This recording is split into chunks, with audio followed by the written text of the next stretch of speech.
On the 26th of July 2013, the UN launched Free and Equal, a global campaign designed to raise awareness of homophobic and transphobic violence and discrimination, and to help stop millions of LGBT people being abused for being who they are. We must protect the basic human rights of LGBT people. But it doesn't just require changes in laws and policies. It takes changes in people's hearts and minds. Like the struggle against racism, like the struggle for gender equality, the struggle for LGBT equality will only be won if we join together, if we speak out, if we stand in the defense of the rights of others. Geração de Volta falando de sexualidade e diversidade de gênero entre os jovens. Vimos no vídeo a luta mundial por respeito, campanha da ONU, mas também no Brasil e em Minas a luta do movimento LGBT, marcada por várias bandeiras e ações que levaram a pequenos avanços nos últimos anos. Vamos dar uma olhada. Em março deste ano, uma decisão histórica do Supremo Tribunal Federal garantiu a transgêneros a alteração do sexo e do nome no registro civil, sem precisar obter autorização judicial e limite de idade. A conquista foi comemorada por várias bandeiras de movimentos de defesa dos direitos LGBT em todo o país, como o Orgulho Bi, o Orgulho Transgênero e o Movimento Não Binário. O processo realizado em cartório adota o termo transgênero como um termo guarda-chuva amplo, que se refere a pessoas que se identificam com um gênero diferente do que lhes foi atribuído ao nascer.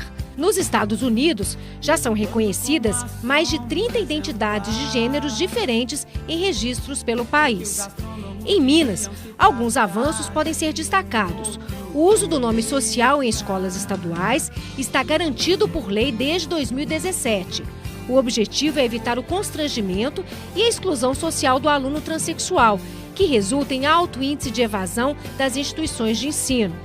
Também em 2017, a Semana Estadual das Juventudes, criada por lei, aprovada na Assembleia, foi realizada pela primeira vez.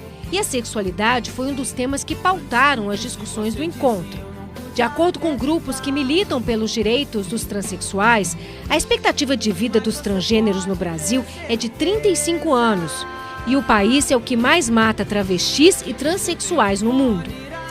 Pois é, por que essa questão do nome social, Lu, que é tão importante no caso dos trans? Vale reforçar rapidinho que esse é uma lei, né, que ainda não entrou em vigor, tá? Então a gente ainda não consegue alterar o nome.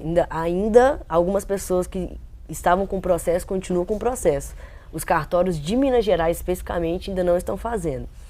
Porque eles estão vendo algumas questões, assim, por exemplo, um homem trans que é casado, tem filho, enfim, são vários... Entendi. Ainda não está efetivamente garantido na prática, no na dia a prática, dia, né? Mas existe, né, que vai entrar em vigor. Mas é importante porque o nome é a forma como a gente é visto, né, como a gente reconhece. Quando a gente encontra uma pessoa, a gente pergunta como é que você chama, né? Então, é importante que seja respeitado a forma como a pessoa quer ser chamada, né? Então, se eu levanto com uma barba e falo o nome feminino, isso causa um constrangimento para mim e para as outras pessoas também que vão ficar me olhando ali de forma pejorativa. Agora, professor, por que essa questão, especificamente em escolas, é tão importante para evitar, por exemplo, a evasão escolar? Se a gente vive numa sociedade com tanto racismo, sexismo, homofobia, transfobia, é porque a diversidade não é vista como algo inerente à condição humana, né? Algumas pessoas são vistas como tendo privilégios e outras pessoas são vistas como desprivilegiadas. E a gente tem que combater essas formas de discriminação para que não só a escola, mas como toda a sociedade, possibilite relações mais horizontais e de maior igualdade entre os indivíduos, né?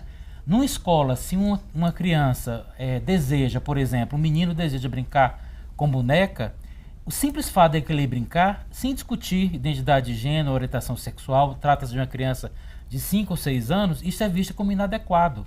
Quando a gente sabe que, necessariamente, o fato de um menino brincar com boneca não diz nada sobre a sua identidade de gênero, não diz nada sobre sua orientação sexual, diz apenas que ele quer brincar com boneca, ponto. Né? Mas nós entendemos, como nós temos uma forma de compreensão da sexualidade e das identidades de gênero muito alinhadas, que a gente chama de binarismo de gênero, que menino não brinca de boneca.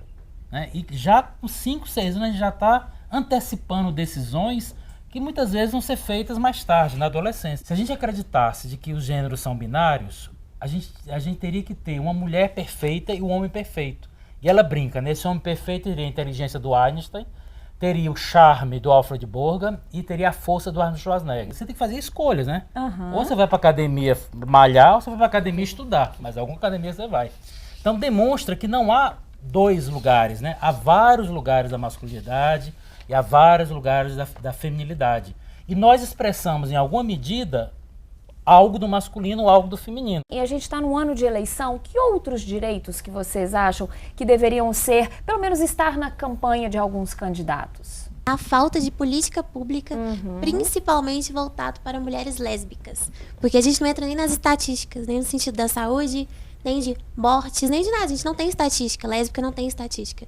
Entra sempre na sexualização das lésbicas, em filmes sempre sexualizada. A mulher é muito sexualizada naturalmente. Então, em filme, as lésbicas são sempre sexualizadas, sempre femininas, que não é assim que ocorre. Eu, por exemplo, circulo por qualquer tipo de roupa, porque não define o gênero, não define minha orientação. Então, eu acho que isso tem que mudar.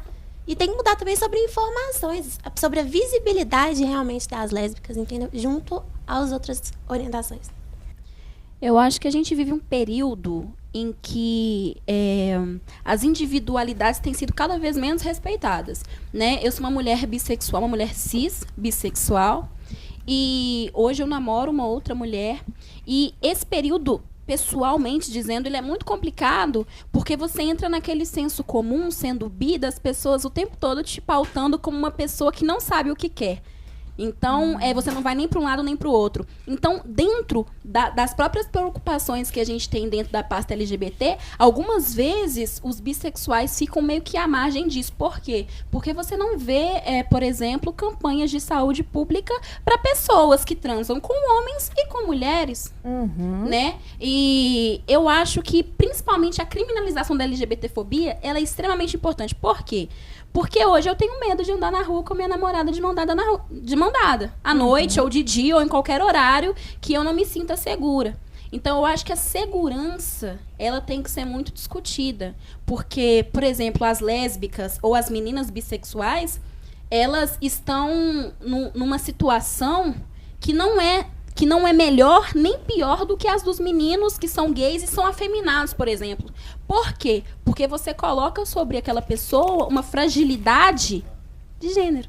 Né? Pois é, e essa luta pelo reconhecimento, por exemplo, da homoafetividade como prática normal da orientação sexual, teve uma vitória importante há quase 20 anos. O Conselho Federal de Psicologia proibiu a realização de terapias curativas feitas por psicólogos. Esse direito correu o risco de ser perdido e acirrou as discussões nos últimos anos. A gente vai para um rápido intervalo e volta já falando da importância de buscar informações sobre o assunto. Eu volto já. Eu sei que a gente se acostuma. A gente se acostuma a abrir o jornal e ler sobre a guerra. E aceitando a guerra, aceita os mortos. E que haja número para os mortos. E aceitando os números, aceita não acreditar nas negociações de paz. E não acreditando nas negociações de paz, lê todo dia sobre a guerra, sobre seus números e sobre a sua longa duração. A gente se acostuma a esperar o dia inteiro e ouvir no telefone que hoje eu não posso. A sorrir para as pessoas sem receber um sorriso de volta, a ser ignorado quando precisava tanto ser visto. A gente se acostuma para poupar a vida, que aos poucos se gasta e que gasta de tanto se acostumar, se perde de si mesma.